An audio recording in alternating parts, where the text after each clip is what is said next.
Big boss reality show ಅದೆಷ್ಟೋ ಕಲಾವಿದರಿಗೆ ದೊಡ್ಡ ಬ್ರೇಕ್ ಕೊಟ್ಟಿದೆ. ಈ ಶೋಗೆ ಹೋಗಿ ಬಂದ ಮೇಲೆ ಅನೇಕ ಸ್ಪರ್ಧಿಗಳು ನಟನಾ ಕ್ಷೇತ್ರದಲ್ಲಿ ಸಾಕಷ್ಟು ಯಶಸ್ಸು ಗಳಿಸಿದ್ದಾರೆ. ಇದೇ ಸಾಲಿಗೆ ಈಗ ಉಗ್ರ ಮಂಜು ಕೂಡ ಸೇರ್ಪಡೆ ಆಗೋದ್ರಲ್ಲಿದ್ದಾರೆ. ಮ್ಯಾಕ್ಸ್ ಚಿತ್ರದಲ್ಲಿ ಕಾಣಿಸಿಕೊಳ್ಳೋದಕ್ಕೂ ಮುನ್ನ ಚಿಕ್ಕ ಪುಟ್ಟ ಪಾತ್ರ ಮಾಡ್ತಾ ಇದ್ದ ಮಂಜುಗೆ ಈಗ ದೊಡ್ಡ ಆಫರ್ಸ್ ಬರ್ತಿವೆ. ಇವರು ದೊಡ್ಡ ಮನೆಯಿಂದ ಹೊರಬಂದ ಮೇಲೆ ಹೆಚ್ಚಾಗಿ ಯಾರ ಕಣ್ಣಿಗೂ ಕಾಣಿಸಲಿಲ್ಲ. ಒಮ್ಮೆ ಗೆಳತಿ ಗೌತಮಿ ಜಾಧವ್ ಜೊತೆಗೆ ವನದುರ್ಗಾ ದೇವಸ್ಥಾನಕ್ಕೆ ಹಾಗೂ ಚಾಮುಂಡಿ ಬೆಟ್ಟದಲ್ಲಿ ಕಾಣಿಸಿಕೊಂಡಿದ್ದರಷ್ಟೇ.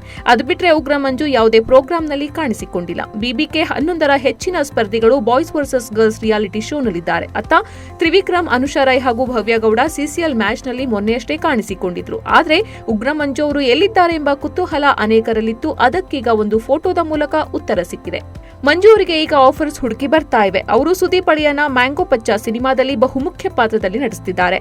ಸುದೀಪ್ ಅಳಿಯ ಸಂಚಿತ್ ಸಂಜೀವ್ ಅವರು ಚಿತ್ರರಂಗಕ್ಕೆ ಕಾಲಿಡ್ತಾ ಇದ್ದಾರೆ. ಅವರ ಮೊದಲ ಸಿನಿಮಾ ಜಿಮ್ಮಿ ಕೆಲಸಗಳು ವಿಳಂಬ ಆಗಿದೆ. ಹೀಗಾಗಿ ಮ್ಯಾಂಗೋ ಪಚ್ಚ ಅವರ ಮೊದಲ ಸಿನಿಮಾ ಆಗಲಿದೆ. ಈ ಚಿತ್ರದ ಶೂಟಿಂಗ್ ಇತ್ತೀಚೆಗೆ ಆರಂಭ ಆಗಿದೆ. ಉಗ್ರ ಮಂಜು ಅವರು ಈ ಸಿನಿಮಾ ಸೆಟ್ನಲ್ಲಿ ಸೇರಿಕೊಂಡಿದ್ದಾರೆ.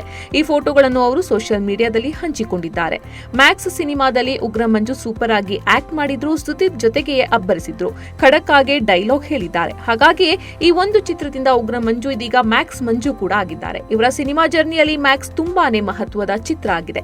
ಇದೀಗ ಸುದೀಪ್ ಅಳಿಯ ಸಂಚಿತ್ ಸಂಜೀವ್ ಸಿನಿಮಾದಲ್ಲಿ ಮತ್ತೊಂದು ಮುಖ್ಯ ಪಾತ್ರ ಸಿಕ್ಕಿದೆ. ಇದು ಯಾವ ರೀತಿಯ ಪಾತ್ರ, ಇಲ್ಲೂ ಪೊಲೀಸ್ ಆಫೀಸರ ಅನ್ನೋದು ಮುಂದಿನ ದಿನಗಳಲ್ಲಿ ತಿಳಿದು ಬರಬೇಕಿದೆ.